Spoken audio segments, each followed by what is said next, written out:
नमस्कार, मैं हूं चित्रा त्रिपाठी। एबीपी न्यूज के सभी दर्शकों को 76वें गणतंत्र दिवस की ढेरों शुभकामनाएं। गणतंत्र का गौरव इसी तरह बना रहे, इसी कामना के साथ एबीपी न्यूज पर यह वक्त हो चला है सबसे बड़े डिबेट शो महादंगल का। आज मुद्दा महाकुंभ में संगम पर स्नान को लेकर छिड़े हुए घमासान की है। वैसे तो महाकुंभ राजनीति का नहीं बल्कि सनातन धर्म को मानने वाले करोड़ों लोगों की आस्था का विषय है, लेकिन इसके बावजूद महाकुंभ को लेकर राजनीति लगातार जारी है। आज समाजवादी पार्टी के अध्यक्ष अखिलेश यादव त्रिवेणी में स्नान के लिए प्रयागराज पहुंचे। अखिलेश के साथ उनके बेटे अर्जुन भी मौजूद रहे। अखिलेश यादव के मुताबिक उन्होंने संगम में 11 डुबकी लगाई है। इस दौरान पत्रकारों से बातचीत करते हुए अखिलेश यादव ने यह भी कहा कि महाकुंभ को लेकर नकारात्मक राजनीति नहीं होनी चाहिए, लेकिन इसके बावजूद बीजेपी और उसकी सहयोगी पार्टियों के नेताओं ने अखिलेश यादव पर जमकर निशाना साधा। बीजेपी के नेता कल तक ये सवाल भी उठा रहे थे कि अखिलेश महाकुंभ में स्नान के लिए कब जाएंगे। इसके पहले 22 जनवरी को उत्तर प्रदेश के मुख्यमंत्री योगी आदित्यनाथ ने भी संगम में अपने 50 से ज्यादा मंत्रियों के साथ डुबकी लगाई थी। स्नान से पहले योगी कैबिनेट की बैठक भी महाकुंभ क्षेत्र में हुई थी, जिसमें कई विकास योजनाओं को मंजूरी दी गई। योगी कैबिनेट के स्नान पर समाजवादी पार्टी और अखिलेश यादव ने भी सवाल खड़े किए। यहां तक कि महाकुंभ और उस पर हो रहे खर्च को लेकर भी सवाल पूछे गए थे। ऐसे में आज महादंगल का सवाल यह है कि महाकुंभ स्नान पर राजनीति क्यों? क्या 2027 की जीत के लिए महाकुंभ में स्नान, वहां पर डुबकी लगाना संगम में जरूरी है? सवाल यह भी है, क्या हिंदू वोट के लिए कुंभ में डुबकी लगाई जा रही है? कई और मुद्दे हैं जिसको लेकर बड़ी चर्चा होगी, लेकिन बहस की शुरुआत के पहले बयानों का यह दौर देखिए।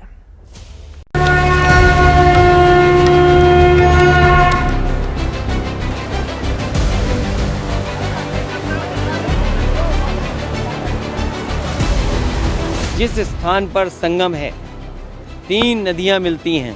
हमारी यही कामना है कि सौहार्द, सद्भावना और सहनशीलता बनी रहे। महाकुंभ के आयोजन में बिना बुलाए और अपने आप सब लोग आते हैं। मैं आज महाकुंभ में स्नान कर करके जा रहा हूँ। मैंने 11 डुबकी लगाई हैं। और उन्होंने कभी मेरी बात नहीं मानी थी। इस बात को माना कि वो महाकुंभ में आकर के डुबकी लगाएं। लगातार महाकुंभ को लेकर के बहुत ओछी टिप्पणियां करते थे। मैं कहता था कि उनको मानसिक और रोग हो गया है, दृष्टि दोष हो गया है, यहाँ डुबकी लगाएंगे तो वह सब ठीक हो जाएगा। मुझे उम्मीद है कि आज के बाद वह कोई टिप्पणी ऐसी नहीं करेंगे जिससे लोगों की आस्था को चोट पहुँचे। माँ गंगा के किनारे लोग झूठ बोल रहे हैं। अगर आयोजन 1300 करोड़ में अच्छा हो सकता है, 800 करोड़ में अच्छा हो सकता है, तो 10,000 करोड़ में, 7,000 करोड़ में कितना अच्छा हो सकता है।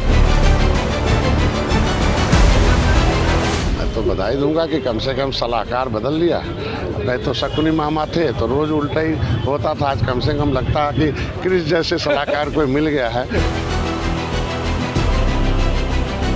नेताजी की प्रतिमा लगाने के लिए मैं बधाई देना चाहता हूं और सरकार से कहूंगा कि सभी साधु संतों की उतनी ही तस्वीर लगे जितनी सरकार ने अपनी तस्वीर लगाई। कल तक कुंभ की निंदा करने वाले लोग अब कुंभ में जा रहे हैं। ये तो संविधान की ही देन है।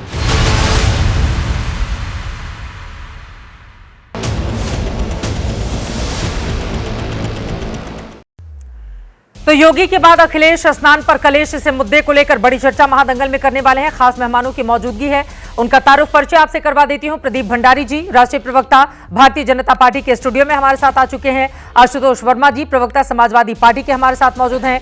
प्रेमानंद पुरी महामंडलेश्वर जी, आप निरंजनी अखाड़ा से हमारे साथ जुड़े हुए हैं, आपका बहुत स्वागत है। स्वामी चक्रपाणी महाराज, आप अध्यक्ष हिंदू महासभा के, आप भी हमारे साथ मौजूद हैं, आपका भी स्वागत है। अरुण राजभर जी, प्रवक्ता एसबीएसपी के हमारे साथ जुड़े हुए हैं। और हमारे साथ स्टूडियो में मेहरुद्दीन रंगरेज जी, आप प्रवक्ता हैं एआईएमआईएम के, जुड़ चुके हैं। सभी का बहुत बहुत स्वागत है। सबसे पहले आपसे ही शुरुआत करते हुए प्रदीप भंडारी जी, पहले आप लोग पूछ रहे थे कब आएंगे डुबकी लगाने, कब आएंगे? अब 11 बार उन्होंने डुबकी लगा ली है, तो तसल्ली मिल गई आप लोगों को? चित्रा जी, ये दबाव में डुबकी लगी है। और एक चुनावी हिंदू जब भी कोई चुनाव करीब होता है उसके पहले इस तरीके के कृत्य करता है। हम डुबकी का स्वागत करते हैं, पर इसका कंटेक्स्ट समझिए। मिल्कीपुर के अंदर चुनाव आने वाला है। अखिलेश यादव ये समझ चुके हैं कि अयोध्या के अंदर तो उनका झूठ चल गया था, उसके बाद बाइपोल के अंदर उन्होंने देखा 90% सीट वो हार गए। अब 2 दिन पहले 48 घंटे में उनकी और उनके पूरे सलाहकार की टीम बैठी और अचंभित हो गई कि 10 करोड़ से ज्यादा लोग जो हैं इतने दिनों में महाकुंभ में कैसे आ गए, एक है तो सेफ है, कैसे चल रहा है। तो जैसे राहुल गांधी एक चुनावी हिंदू जनेऊधारी ब्राह्मण बने थे, जैसे अरविंद केजरीवाल चुनाव के पहले एक चुनावी हिंदू बन जाते हैं, इसी तरीके से मिल्कीपुर के पहले अखिलेश यादव जो है वो सिर्फ और सिर्फ दबाव की डुबकी लगा रहे हैं। और आप उनके उसके बाइट पहले मुलायम सिंह यादव जी भी तो डुबकी लगाने जाते थे, उनकी भी तस्वीरें इस बार बहुत वायरल हुई हैं। सेवकों पे गोली चलाई, हिंदू विरोधी उनका व्यक्तित्व है, उनके पुराने बयान है सामने कि वो कहते थे कि भाई इतने हिंदुओं पे गोली चलाकर मुसलमानों को खुश करना होता तो ज्यादा पे भी चला सकते थे। तो उनका तो हिस्ट्री ये रहा है, तभी हम कह रहे हैं। आप उनका बाइट देखिए, मैं अभी एबीपी न्यूज पे देख रहा था, कितने दुखी दिख रहे थे। वहीं भक्ति योग में लिप्त योगी आदित्यनाथ जी वो दुखी नजर आ रहे थे। आप योगी आदित्यनाथ जी का विजुअल देखिए जो आप लोग दिखा रहे हैं, कितने मस्त है, पूरा का पूरा कैबिनेट साथ में गया है। यहां अखिलेश यादव जी के चेहरे पर मुस्कान नहीं दिख रही, क्योंकि वो इस बात से दुखी डुबकी के बाद में कि अब वो अपने तुष्टीकरण के वोट को कैसे संभालेंगे, क्योंकि 48 घंटे तक तो लोग डुबकी की बात करेंगे। आपको मुस्कुराहट दिखाई नहीं दे रही उनके चेहरे पर। आप अपनी बाइट प्ले करिए। हाँ। बाइट प्ले करिए, उसमें तो बिल्कुल गंभीर अवस्था में देख रहे हो आप। योगी आदित्यनाथ जी की डुबकी देखिए, भारतीय जनता पार्टी के कैबिनेट की डुबकी देखिए, उसमें तो भक्ति योग दिख रहा है, ये तो दबाव की डुबकी है। आशुतोष वर्मा जी, क्या ये दबाव की डुबकी है? मिल्कीपुर में ऐसा ना हो कि इस बार मामला खिसक जाए और 10 करोड़ लोग, जैसा कि दावा कर रहे हैं कि वहां पर डुबकी लगा चुके हैं, तो दबाव की वजह से अखिलेश जी को जाना पड़ा संगम तट पर डुबकी लगाने। धन्यवाद चित्रा जी, और सभी आप सबको और सभी देशवासियों की 75वीं गणतंत्र दिवस की बहुत बहुत शुभकामनाएं। आपको भी। बिल्कुल आपने सही बोला, अखिलेश जी बहुत गंभीर राजनीतिज्ञ हैं। वो छपर नहीं करते हैं।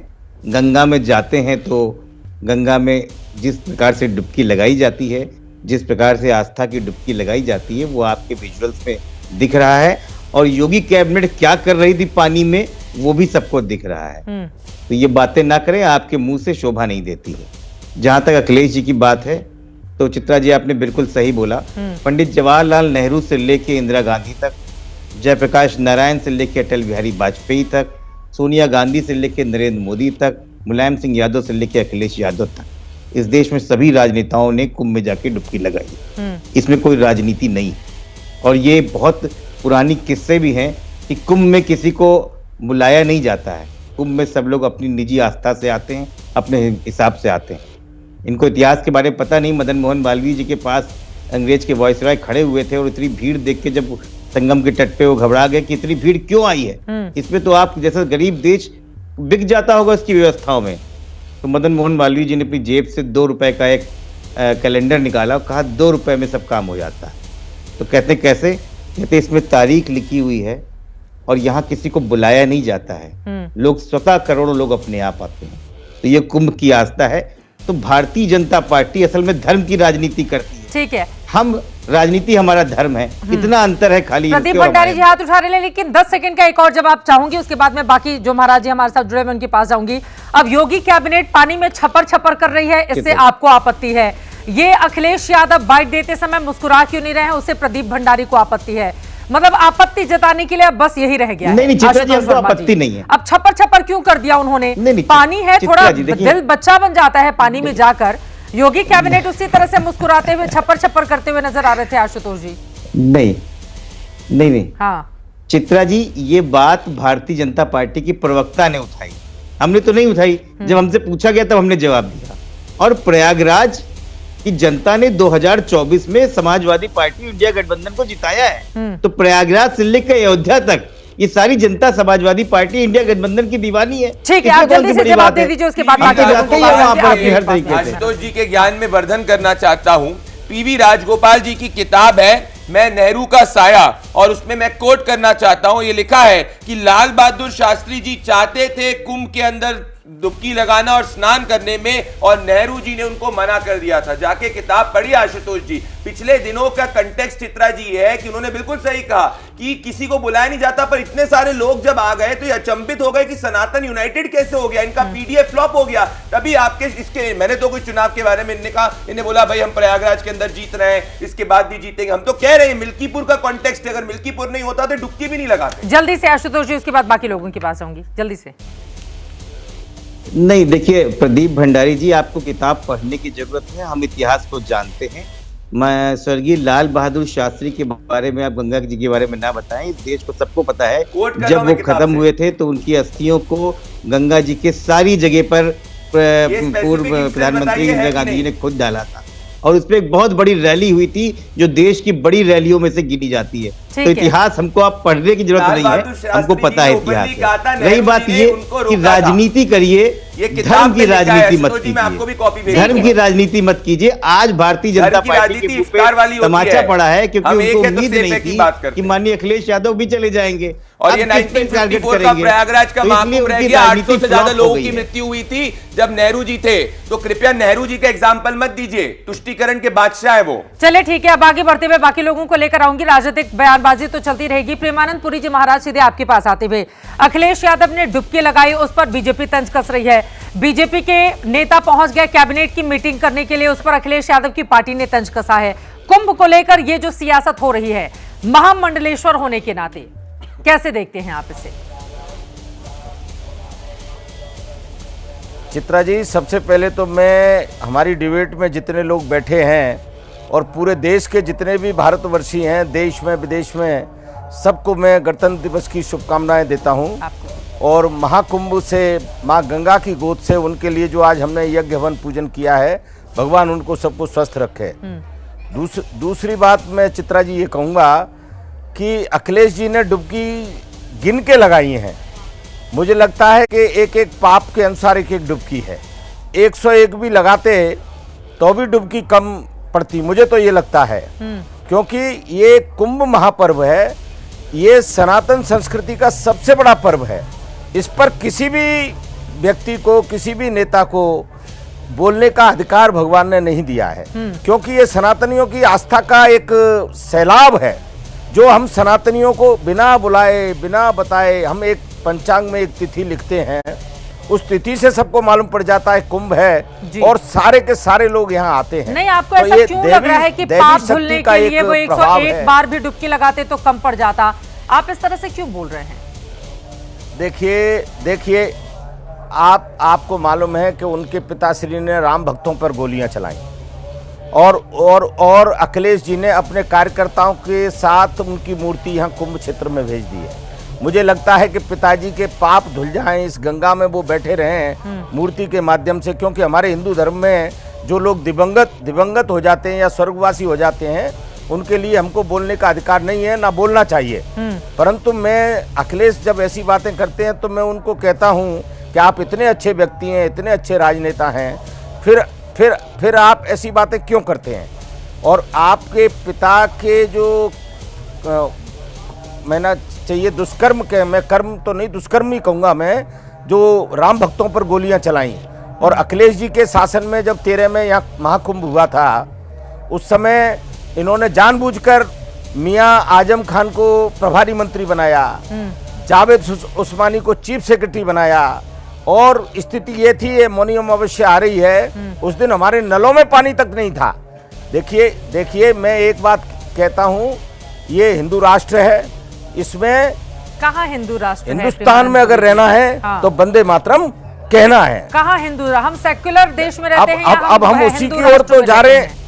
हाँ, हिंदू राष्ट्र बन जाने से क्या बदल जाएगा भारत में? देखिए आपने इंडोनेशिया की यात्रा की हो तो आप ये देख के आइए कि वहाँ मुस्लिम राष्ट्र बनने से क्या बदल गया है। मैंने पाकिस्तान की भी यात्रा की है और मैंने इंडोनेशिया की भी यात्रा की है।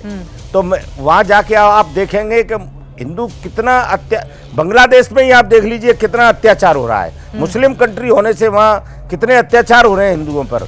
तो हिंदू राष्ट्र बनने से ये राष्ट्र जो है, सनातन संस्कृति और जो सभ्यता है, उसको अभी हमारी जो सहजने का काम जारी है, उसको सहजेगा। आपने और जो विश्व गुरु बातें कही हैं आशुतोष वर्मा जी की, मैं टिप्पणी ले लेती हूँ। कई आरोप आपकी ओर से लगाए गए हैं, ठीक है, उसके बाद में बाकी लोगों के पास जाऊंगी। आशुतोष वर्मा जी, उन्होंने 2013 को याद दिलाया कि आजम खान को जानबूझकर हिंदुओं को चिढ़ाने के लिए एक मुसलमान नेता को आप लोगों ने कुंभ की जिम्मेदारी दे दी थी, और भी उनके आरोपों पर जवाब आपका।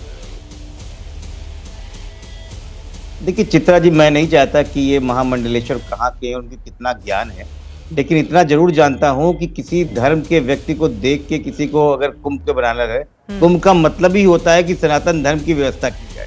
और इतनी बड़ी व्यवस्था 2013 में किया था कि हार्वर्ड यूनिवर्सिटी में उसके लेक्चर हुआ था। हमारे तो पहले तो अपने बारे में ये इसको देखें और उसको ठीक करें। दूसरी बात है कि अगर जावेद उस्मानी साहब चीफ सेक्रेटरी थे तो क्या कुंभ आते ही उनको चीफ सेक्रेटरी हटा देते? तो ऐसी बातें ना करें, संवैधानिक बात करें। इंडोनेशिया की बात करते हैं। आज की तारीख में 26 जनवरी को इंडोनेशिया के प्रधानमंत्री हमारे राष्ट्रीय गेस्ट हैं और पूरा देश उनके सामने खड़ा हुआ है। तो ऐसे लोग और हिंदू राष्ट्र की बात करने वाले, संविधान के खिलाफ बात करने वाले ऐसे लोगों को राष्ट्रीय चैनल बैठ के इस तरह की बात नहीं करनी चाहिए थी। और दूसरी बात, ये लोग बार बार बात करते हैं, बार बार करते हैं कि ये कार सेवकों पे गोली चलाई। कौन से कार सेवकों पे गोली चलाई? उस समय जो स्थिति थी, उस समय नृपेंद्र मिश्रा यहाँ के चीफ सेक्रेटरी थे और नृपेंद्र मिश्रा ने कहा कि जो भी स्थिति हमें कानून व्यवस्था को संभालने में होगी वो करनी पड़ेगी। अगर वो मुलायम सिंह के दोषी थे तो नृपेंद्र मिश्रा भी दोषी थे। और वही नृपेंद्र मिश्रा जो भारतीय जनता पार्टी ने मोदी सरकार में प्रधान सचिव बनाया, वही नृपेंद्र मिश्रा जिनके बेटे को एमएलसी बनाया, वही नृपेंद्र मिश्रा जिनको उनके बेटे को टिकट दिया। तब ये लोग चुपचाप बैठ जाते हैं। आज आशुतोष जी ने और समाजवादी पार्टी ने जस्टिफाई कर दिया कि मुलायम सिंह यादव ने जो कार सेवकों पे गोली चलाई वो सही है, ये हिंदुओं का अपमान, और इन्होंने जानबूझ के इसीलिए बोला क्योंकि मैंने आपको तुष्टिकरण के अपने वोट को बैलेंस करना चाहते हैं। वरना अगर कोई महाकुंभ में डुबकी लगाता कभी सनातनियों के गोली को जस्टिफाई नहीं करता। इसीलिए मैं कह रहा हूं इनकी नीति खराब है और इनकी नीयत खराब है। और मैं वापस से चैलेंज देता हूं चित्रा जी आपके शो पे, अगर ये सच में सनातन का सम्मान करते हैं तो अखिलेश यादव कॉल करे उदयनिधि स्टालिन को जो इनका अलायंस पार्टनर, बोले कि जिसने सनातन को डेंगू मलेरिया एड्स कहा था वो गलत है और अलायंस तोड़ा जाएगा, क्या वो सार्वजनिक रूप से माफी मांगे? नहीं बोलेंगे। और आजम खान ने रामपुर के जौहर कार्यक्रम में महाकुंभ के फंड को डाइवर्ट किया था। बाकी लोगों के पास भी जाते हुए फिर मैं आ रही हूँ आप दोनों लोगों के पास। स्वामी चक्रपाणी जी आपके पास आते हुए, अब कुंभ में डुबकी लगाना तो हर एक का अधिकार है, वहां पर कोई डुबकी लगा ले रहा है तो फिर आंखों में इतना क्यों चुभ रहा है? स्वामी चक्रपाणी जी, हाँ ठीक है, इनसे सवाल पूछिएगा। मैं पूछ लूंगी बाद में, बाकी लोगों के पास भी जल्दी जल्दी। स्वामी चक्रपाणी जी, अच्छा काम किया अखिलेश यादव ने डुबकी लगाकर, अधिकार है उनका। देखिए चित्रा जी, हमारा हिंदू सनातन धर्म एक ऐसा धर्म है जो सर्वे भवन्ति सुखिनः सर्वे सन्तु निरामया सर्वे भद्राणि पश्यन्तु माँ कश्चित् दुख भाग भवेत् के सिद्धांत को दिया, यानी सभी सुखी रहे, सभी संपन्न रहे। जिसने वसुधैव कुटुंबकम कहा, पूरे विश्व को परिवार माना, जिसके सबसे प्राचीन ग्रंथ ऋग्वेद है जो कहता है मनुर्भव, यानी मनुष्य बनने की प्रेरणा देता है, जिसपे सत्य अहिंसा करुणा दया प्रेम हो वही मनुष्यता है। सवाल इस बात का है, हमारे यहाँ स्वर्ग और मोक्ष की कामना की गई है और उसी कामना के तहत हर व्यक्ति जाता है, हर सनातनी, और इस पूर्ण महाकुंभ में जाकर के डुबकी लगाता है। और अपने देखिए हर दुनिया, हम तय करने वाले नहीं है कि कौन पापी है कौन पुण्यात्मा है। भगवान चित्रगुप्त महाराज के पास सबकी फाइल है, सब वो तय करेंगे। लेकिन हम ये जरूरी है कि यहाँ पे किसी की भावना हाथ नहीं की जानी चाहिए और जो भी महाकुंभ में आता है सबके स्वागत होने चाहिए। सब अपने अपने तरीके से लोग आए हैं क्योंकि परमात्मा के यहाँ सब बराबर है। वहाँ क्या अपराधी और क्या पुण्यात्मा वो तो तय करने वाले, बाद में वो जजमेंट होगा, निर्णय होगा भगवान चित्रगुप्त महाराज जब करेंगे, मरने के बाद जब जाएगा तो। लेकिन निश्चित इतना दो राय नहीं है कि हमें लगता है कि सबके लिए वो नर नारी किन्नर सूर असुर सबके लिए वो स्थान है, सब उस संगम में जाके डुबकी लगा सकता है, सब अपनी मोक्ष की मार्ग और स्वर्ग के मार्ग प्रशस्त कर सकता है। और डुबकी तो जन कल्याण के लिए लगाए जाते हैं, स्वयं कल्याण के लिए लगाए जाते हैं कि हम भी सुखी रहे, हमारा परिवार भी सुखी रहे और पूरा विश्व भी सुखी रहे। ठीक है, महामंडलेश्वर जी आपकी बातों पर कुछ जोड़ना चाह रहे हैं? प्रेमानंद पुरी जी बोलिए।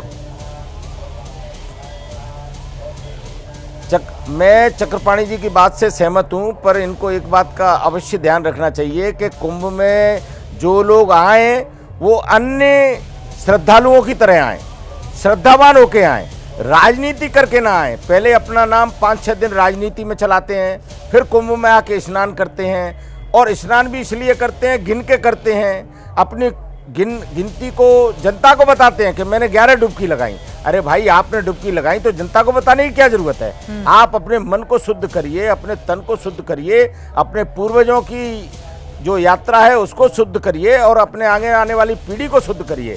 चक्रपाणी जी हमेशा श्रद्धालु में और जो महाराज जी हो इस कुंभ महाराज जी हो सकता है डुबकी लगा माननीय योगी जी ने जब डुबकी लगाई कि वो अपने माननीय योगी जी, आप जब आप बोले थे मैं शांत रहा था, आप आप थोड़ा सा मुझे बोलने दीजिए। जी जी जी, आप करिए ना। मुझे बोलने दीजिए, चक्रपाणी जी मुझे बोलने दीजिए आप।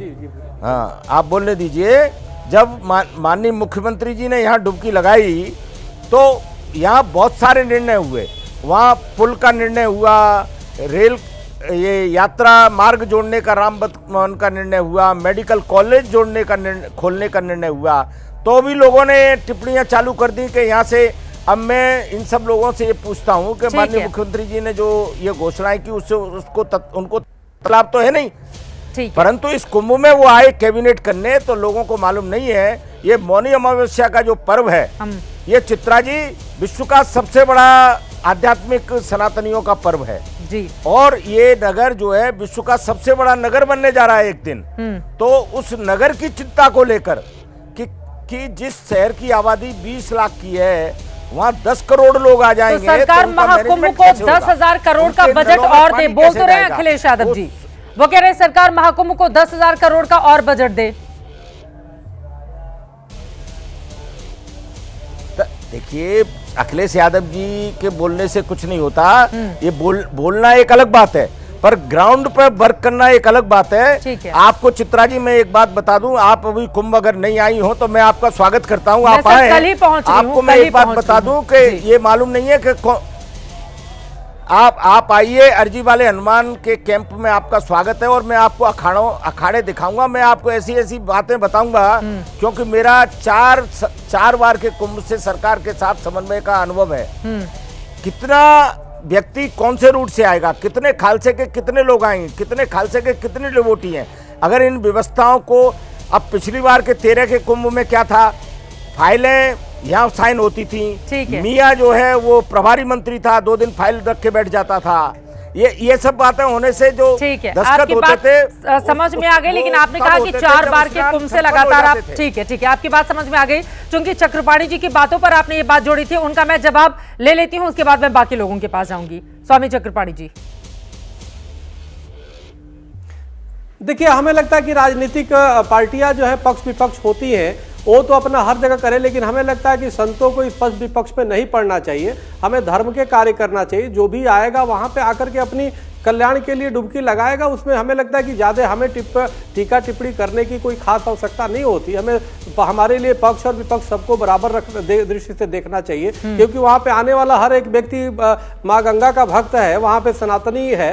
तो इसलिए हर सनातनी का संविधान राइट देता है, अधिकार संविधान भी देता है और सनातन धर्म भी देता है। जो पूरे विश्व को परिवार मानता है, तो वो तो विश्व के तमाम लोग आ सकते हैं। ये तो भारतीय है, वो भी उत्तर प्रदेश के हैं। तो हमें लगता है कि सबको आकर के वहाँ पे संगम में डुबकी लगाने का अधिकार है, अपनी मनोकामना पूर्ण करने के लिए। मौजूदा वक्त में यूपी में लोकसभा में सबसे ज्यादा सांसद उन्हीं की पार्टी के हैं, इस बात से भी इनकार नहीं करना होगा। प्रदीप जी से मैं टिप्पणी लूंगी, फिर इस तरह की बातें क्यों हो रही है। मेहरुद्दीन रंगरेज जी, आप दिल्ली में बैठे रहते हैं। प्रेमानंद जी, मैं आपके पास आ रही हूं। 2 और आपको रियलिटी का अनुभव नहीं है कि यहाँ अरुण राजभर जी हमारे साथ हैं, मेहरुद्दीन रंगरेज जी प्रवक्ता हैं AIMIM के, बहुत देर से स्टूडियो में हमारे साथ जुड़े हुए हैं। मेहरुद्दीन रंगरेज जी, अगर अखिलेश यादव जाकर वहां पर डुबकी लगा लेते हैं तो आप लोग भी तो अलग अलग चश्मे से देखते हैं ना उनको, फिर आप कहेंगे कि नहीं वो तो मुसलमानों को छलने का काम करते हैं। इसके पहले कई बार हमने देखा है MIM के मुखिया का उस तरह का बयान उनके ऊपर। देखिए, कुंभ जो था बहुत पवित्र जगह थी और वहाँ पर इस तरीके की राजनीति करना है भाजपा ने शुरू की।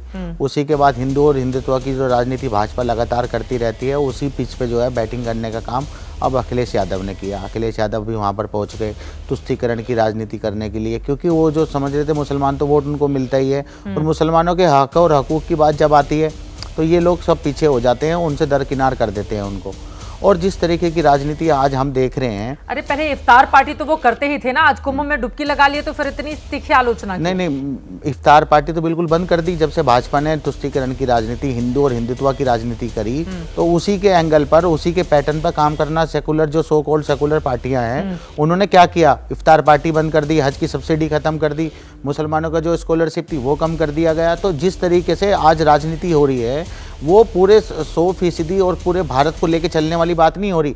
जो 80 और 20 की पॉलिसी है उस पर काम हो रहा है, और जो लोग 80% की बात कर रहे हैं वो सोचते हैं कि हम 80% की बात करके हम सत्ता में आ जाएंगे। तो वो भूल है उनकी तो फिर वो मुस्लिमों से या अल्पसंख्यक समाज के जो लोग हैं उनकी वोट लेते हैं। नहीं, आप लोग भी कहते हैं कि हम सेकुलर देश में रहते हैं, वो इफ्तार पार्टी करे तो बड़ा अच्छा, कुंभ में डुबकी लगा लिए तो फिर आपको लग रहा है कि नहीं वो ध्रुवीकरण या तुष्टिकरण कर रहे हैं? नहीं, आपको सारे धर्मों को साथ लेकर चलना चाहिए चित्रा जी। हमारा कहना ये है, आप इफ्तार पार्टी भी कराइए, आप कुंभ में भी जाइए, आप सिखों का त्यौहार आता है उसमें भी पार्टिसिपेट करिए, आप ईसाइयों का आता उसमें भी पार्टिसिपेट करिए। जो जिस तरीके की हमारे साधु संतों की भाषा है, ये ऐसी भाषा जो टूल किट बन के बीजेपी की जो लगातार जिस तरीके की बातें वो कर रहे हैं, क्या इससे पहले क्या कभी कुंभ नहीं हुआ? क्या वहाँ इंतजाम नहीं हुआ? सारा कुछ हुआ, कर किसी ने कोई राजनीति नहीं करी। मगर जिस तरीके से हिंदुत्व और हिंदुत्व की जो राजनीति भाजपा करती है, इवेंट बना देती है किसी भी धार्मिक प्रोग्रामों को अपना कैप्चर कर कर उन्हें दिखाती है कि हमने इतना बड़ा ये कर दिया। और जिस तरीके से हिंदू राष्ट्र की बात अभी हुई,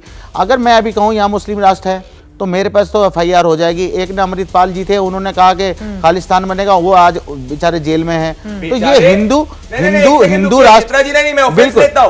राष्ट्र की बात करने वाले, रुकिए अरे सर बिना ब्रेक की गाड़ी आपकी पता है सर बोलेंगे। नेशनल टेलीविजन पे यही लोग हैं, ताहिर हुसैन जैसे आतंकवादी को बैक करते हैं, बेचारा बोल रहे हैं। हिंदू राष्ट्र की बात आई, आपने एक बार बोला तो आप संविधान विरोधी हैं, आप दलित विरोधी हैं, आप मुस्लिम विरोधी हैं। भाजपा की सरकार दलित मुस्लिम आदिवासी विरोधी पार्टी है, आपने संविधान विरोधी है, ये आरक्षण विरोधी पार्टी है। कैसे कह दिया? अरे ताहिर हुसैन जैसा ये एंटी हिंदू लोग हैं। हमेशा संविधान को खत्म करने की बात यही है ना, आपकी चिड़ यही है ना कि मक्का से ज्यादा लोग महाकुंभ पे पहुंचे तो आतंकवादी को बैक करोगे। बेचारा कैसे हो गया? एक साधु ने यहाँ पर बेचारा कैसे हो गया और आप उसको समर्थन कर रहे थे? नहीं, आप बताइए अमृतपाल बेचारा कैसे हो गया? उसमें सेडिशन की धारा चल रही। नहीं, ये बात, ये राजनीति की बात नहीं है, देश की बात है। क्या ताहिर हुसैन जैसे दंगाई को टिकट देते हैं आप? हिंदू राष्ट्र की बात, आप मुझे बताइए, खालिस्तान की भी बात करेंगे, आतंकवादी मुस्लिम राष्ट्र की भी बात करेंगे, तो रोकिए इन्हें। ये जो आपके टूल किट बनकर जो लोग काम कर रहे हैं उनको रोकिए, रोकिए। ये देश सेकुलर है और सेकुलर रहेगा। आप इसे हिंदू राष्ट्र, हिंदू आइडियोलॉजी वाले लोग वो बेचारा कैसे हो गया? कल कोई हाफिज सईद को भी ऐसी बेचारा बोलते थे, अकबर कसाब को भी बेचारा बोलते थे, याकूब मेमन को भी बेचारा बोलते थे। ये आतंकवादी समर्थित पार्टी है, ये आतंकवादी समर्थित पार्टी है। आपने उसको संसद में भेजने का काम किया, खत्म हो चुका है। रंगरेज जी, शर्म आनी चाहिए। शर्म आपको आनी चाहिए। रजाकार के वंशज जो आप लोग महिलाओं का संविधान को प्रोटेक्ट करो, आज साबित हो गया। ठीक है, व्यक्तिगत टिप्पणी नहीं, व्यक्तिगत टिप्पणी नहीं एक दूसरे पर। ठीक है, नए की धारा में बंद है, बेचारा आतंकवादी को बोल रहे हैं। ठीक है, अब मैं हाँ जल्दी से 2 लाइन में बोलिए। अरुण राजभर जी बहुत देर से इंतजार कर रहे हैं। राजभर जी का फ्रेम हम ठीक कर सकते हैं क्या? वो थोड़ा उनका वीडियो सही नहीं आ रहा है, वो गाड़ी में मौजूद है, एक बार कोशिश कर लें। बोलिए, तब तक जल्दी से बात खत्म करें। बार बार कहते हैं हमने ताहिर हुसैन को टिकट दे दिया, सिफाउर रहमान को टिकट दे दिया। आपने जो है कपिल मिश्रा जो दिल्ली दंगे का मास्टरमाइंड था उसको टिकट दिया। फेक न्यूज़ दे साध्वी प्रज्ञा भारती, रुकिए आपका ये कोई गलत बात है मंच नहीं है सर। आप बीच आपने हमारे लीडर के बारे में दिखाइए। अरे सर आपने आप दिखाइए ना, खोल के दिखाइए। साध्वी प्रज्ञा भारती का आपने देश की सबसे बड़े, कौन सा न्यायालय ने बोला सबसे बड़ी सदन में आपने न्यायालय ने बोला कि मास्टरमाइंड है? महिला पहलवानों का अरे महिला पहलवानों की बात बाद में करेंगे। दिल्ली हाईकोर्ट ने कहा और डिस्ट्रिक्ट कोर्ट ने कहा कि ताहिर हुसैन मास्टरमाइंड है। कौन से कोर्ट ने कहा कि कपिल मिश्रा मास्टरमाइंड? दिखाइए मुझे। नहीं दिखाइए ना, ये मैं आपको संविधान की चैलेंज कर रहा हूँ। झूठ मत बोलिए, दिखाइए, खोलिए अपना मोबाइल फोन, दिखाइए। झूठ नहीं बोल सकते ना सर, आपने बोलिए। नहीं, आप इधर उधर की बात की कोई असर नहीं, मैं इधर उधर की बात नहीं कर रहा, मैं सीधी बात कर रहा हूं। मैं तुमसे सवाल पूछ रहा हूं, जवाब दे दीजिए। लेकिन कपिल मिश्रा को लेकर आपने जो टिप्पणी की है वो उनके उम्मीदवार हैं भाई। नहीं तो ये बार-बार ताहिर ये लगातार हमारे प्रत्याशी, अरे क्या दोषी सिद्ध थोड़ी हो गए वो? उस हिसाब से फिर आप अजमल कसाब को भी दोषी नहीं कहेंगे जब तक ट्रायल चल रहा था। नहीं तो चित्रा जी, अच्छा तो एक अच्छा सुनो तो 26/11, अच्छा 26/11 का सुनो, ठीक है, अब मुझे मैं जवाब दे रहा हूँ। 26 सुनो ना रंगरेज जी, मेरा सवाल 26 चित्रा जी, इस हिसाब से क्या इनके लिए अजमल कसाब भी आतंकवादी नहीं था जब तक कोर्ट ने उसको सजा नहीं दी? धर्म और राजनीति क्या अजमल कसाब भी आपके लिए राजनीति करते हैं? चले ठीक है, हम दिल्ली पर आएंगे। अभी महाकुंभ का जिक्र हो रहा है। ठीक है, आप लोगों की बात हो गई। अरुण राजभर जी सीधे आपके पास आते हुए मैं आ रही हूँ, एक बार जल्दी से उनकी बात हो जाए। अरुण राजभर जी बहुत देर से हमारे साथ है, वो नहीं बोलेंगे। अरुण राजभर जी सीधे आपके पास आते हुए, अब अखिलेश यादव अगर कुंभ में डुबकी लगाने पहुंच गए तो फिर किस बात का डर है? ऐसा लग रहा है सत्ताधारी पार्टी को वोट खिसकने का डर तो नहीं पैदा हो गया? अरुण राजभर जी, आपको भारतीयों को गणतंत्र दिवस की बहुत ढेर सारी शुभकामनाएं और आपके सभी दर्शकों को भी ढेर सारी शुभकामनाएं। जिस तरीके से कुंभ पर चर्चा हो रही है और श्री अखिलेश यादव जी वहां डुबकी लगा रहे हैं, अभी कुछ दिन पहले तक उसी डुबकी को राजनीति का रूप बता रहे थे, और जब देखा कि वो राजनीति नहीं कर पा रहे हैं तो आज वो खुद डुबकी लगा करके अपनी राजनीति की शुरुआत कर रहे हैं। वो जान रहे हैं जिस पीडीए की बात वो बार बार करते हैं, जिस पीडीए की चर्चा वो बार बार अपने शब्दों में करते हैं, वहाँ बड़े पैमाने पर 2013 में जो उन्होंने अपने सरकार में कुंभ का आयोजन कराया था और 2025 में जो कुंभ का आयोजन हो रहा है उसमें वो भी जाके देख रहे हैं कि जो सुविधा उनकी सरकार में नहीं मिल पाई थी वो सुविधा वर्तमान की एनडीए सरकार में योगी आदित्यनाथ जी के नेतृत्व में वो सुविधाएं वहां मिल रही। 40 करोड़ लोगों की आस्था वहां जुड़ रहे हैं, 40 करोड़ लोग वहां दर्शन करने के लिए आ रहे हैं, वहां डुबकी लगाने के लिए आ रहे हैं और माँ गंगा से आशीर्वाद लेने के लिए आ रहे हैं। तो ये चीजें वहां सबसे ज्यादा बड़े पैमाने में पीडीए के लोग नजर आ रहे हैं, क्योंकि उनको लग रहा है कि भाई जिस पीडीए को हमने मौका दिया था 4 बार सरकार बनाकर उत्तर प्रदेश में, उन्होंने सनातन संस्कृति को इतना भव्य और दिव्य बनाने की कोशिश नहीं किया। अगर वर्तमान में माननीय योगी आदित्यनाथ जी पूरे उत्तर प्रदेश में पूरे दुनिया के लोगों को यह दिखा रहे हैं कि देखो वही कुंभ है जिस कुंभ को लोग गलत निगाहों से देखते थे, वहाँ दंगा हो जाता था, वहाँ लोग मारे जाते थे, वहाँ भूल जाते थे, उस व्यवस्था में उन्होंने बदलाव किया। जो पुराना चीजें थी, जिस चीज को वो नहीं कर पाए थे, उस काम को ये करके दिखाए कि देखो वहाँ कुछ नहीं हो पा रहा है। ये मेहरुद्दीन रंगदेव जी पूछ रहे दंगा कब हुआ है कुंभ में? बता दीजिए दिन और तारीख। कैसी वाहियात बात करते हैं आप टीवी चैनल पर, नेशनल चैनल पर बैठकर बेकार की झूठी प्रोपेगेंडा। अरे व्हाट्सएप यूनिवर्सिटी का ज्ञान मत पढ़िए सर। एक बार उनकी बात हो जाए, वो स्काइप पे जुड़े हुए, उनकी आवाज नहीं आएगी। हाँ ठीक है। दिक्कत क्या है कि ये एमआईएम वाले इतने तकलीफ पे हैं कि इनका भी जो जिस तरीके से इनके मन में घृणा है ना, आस्था के प्रति घृणा है, हम इनका विरोधी नहीं करते हैं, लेकिन इनको भी डुबकी लगाने की जरूरत है कि जाइए आप भी संगम में स्नान करिए, आपको भी कोई रोकेगा नहीं। भैया एक बड़े पैमाने पर साधु संतों की ओर से कहा जा रहा है मुसलमान वहां पर दुकान नहीं लगाएं, इनको कोई ज्ञान नहीं है हिंदुत्व का, और फिर आप बुला रहे हैं मेहरुद्दीन रंगदेव जी को कि डुबकी लगाएं। आपको फिर मतलब क्या ही करवाना चाहते हैं आप वहां पर? देखिए मैडम, ये जिस तरीके से चित्रा जी, एक बार उनकी बात हो जाए, बोलिए। माँ गंगा किसी एक व्यक्ति की नहीं होती है, ना किसी एक धर्म की होती है, ना एक मजहब की होती है। माँ गंगा सबकी, अगर माँ गंगा सबकी है, माँ सबको बुला रही है, तो जिनको माँ से प्रेम नहीं है वो नहीं जाएगा, जिनको माँ से प्रेम होगा वो वहाँ जाएगा, डुबकी लगाकर माँ से कहेगा। तो अखिलेश यादव जी को प्रेम था माँ से, इसीलिए पहुंचे। अब तो आप अपनी बात में फंस न जाएं आप। नहीं, आप बताइए कि यही तो भगवान राम भी बुला रहे थे उनको। जब भगवान राम का प्राण प्रतिष्ठा हो रहा था तो उनको बुलाया जा रहा था, तो कह रहे थे जब मुझे बुलावा आएगा तो जाएंगे। इसका मतलब कि अभी वहाँ बुलावा नहीं आया, इसलिए वहाँ नहीं पहुँच पाए सब परिवार, लेकिन माननीय ओम प्रकाश राजभर जी सब परिवार वहाँ पहुँच करके भगवान राम का दर्शन कर लिए, वहाँ लोगों को दिखाया। लेकिन आज अगर कुंभ में कैबिनेट की बैठक हो रही है, अब कैबिनेट की बैठक होकर खत्म हो जाती है, तो वहाँ उसको राजनीति का रूप दिखाया जाता है। अब वही अखिलेश यादव जाकर अपनी गिनती बताते हैं कि मैं 12 बार 11 बार 8 बार डुबकी लगा रहा हूँ, 11 बार, हाँ, तो उनकी राजनीति नहीं होती है।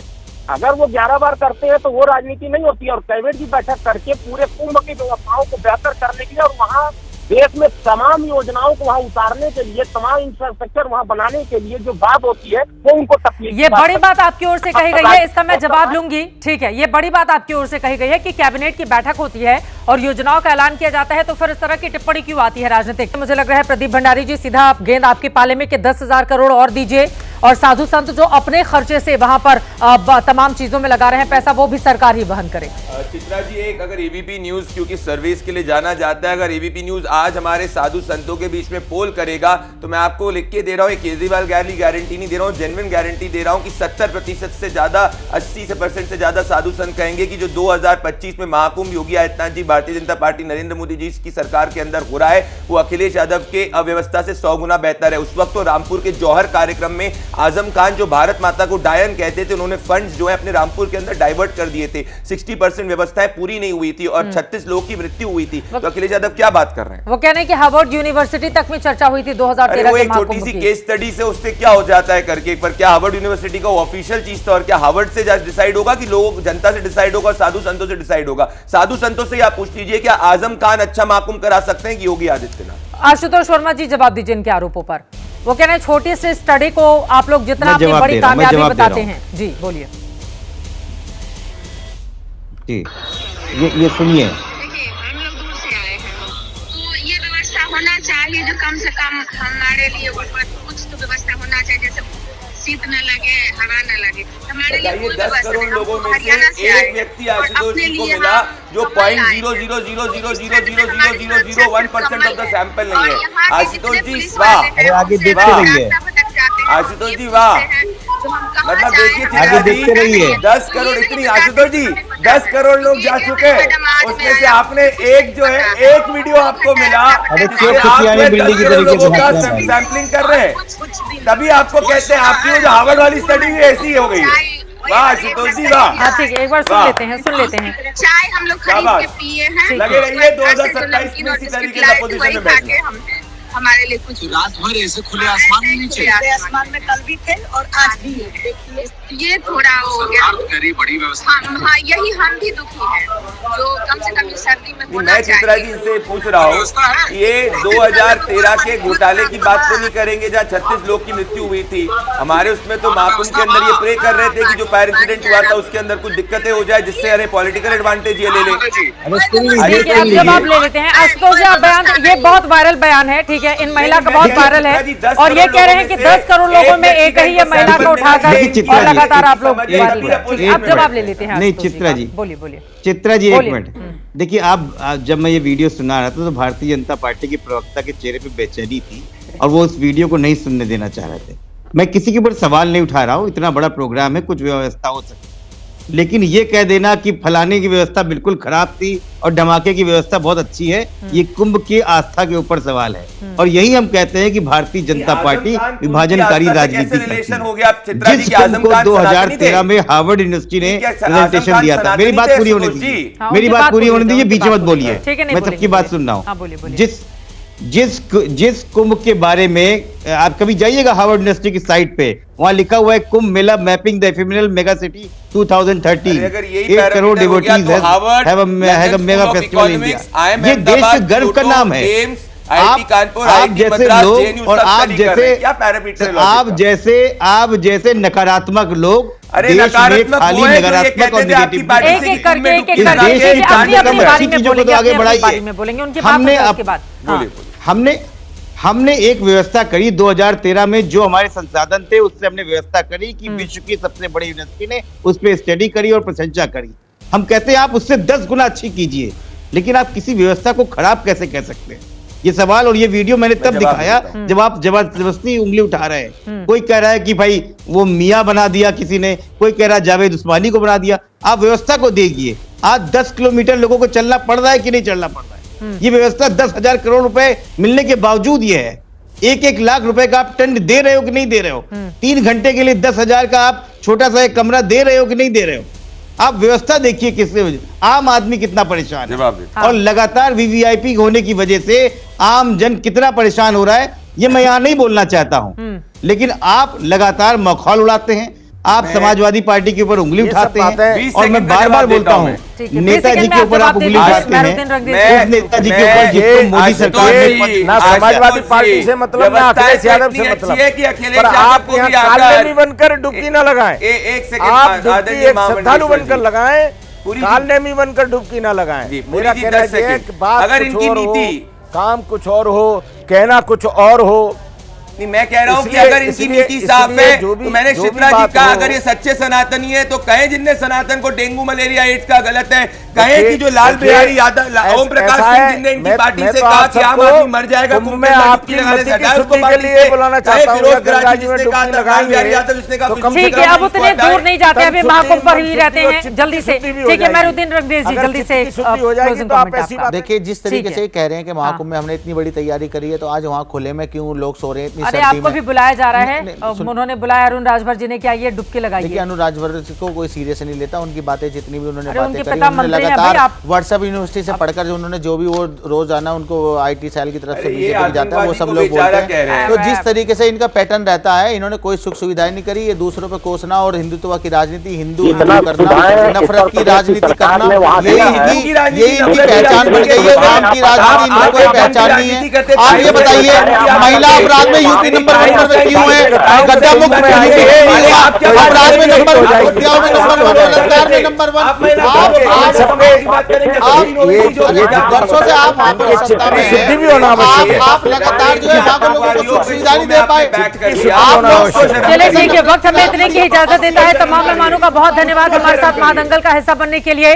वक्त इतना ही है, लेकिन कुल मिलाकर कुंभ में डुबकी लगाने के साथ ही साथ जितने भी राजनेता हैं उनकी आपस में भी कड़वाहट थोड़ी कम हो जाती तो शायद ज्यादा अच्छा रहता। महाकुंभ का स्नान है, वहां पर तमाम दल पहुंच रहे हैं, लेकिन राजनीति भी इसको लेकर प्रदेश के अपने स्तर पर जारी है। आगे क्या बनेगी परिस्थिति, इस पर बनी रहेगी एबीपी न्यूज की नजर।